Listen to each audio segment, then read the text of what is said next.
سارة ولا أجيد الكلام. قالوا إن لي قلب يشبه الظلام. قالوا إني لا أستحق القصور بل الخيام.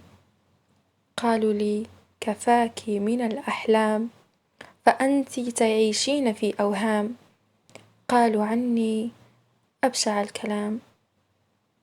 وها أنا سأقف الآن أحاول الانتقام، وسأجعل كل قلب يشعر بالألام.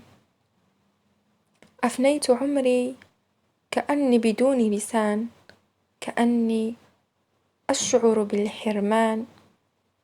فكفى فكفى فقد تغيرت الآن. فأنا من تربت في بيت العز يا إنسان. يا من تعتقد نفسك من الإخوان. كيف تقولون عني هذا الكلام وأنا مسجونة بين الجدران؟ أنا لست ترتارة وأجيد الكلام. أنا لي قلب طفلة وليس قلب حيوان. أنا التي أعيش في القصور وأنتم أصحاب الخيام.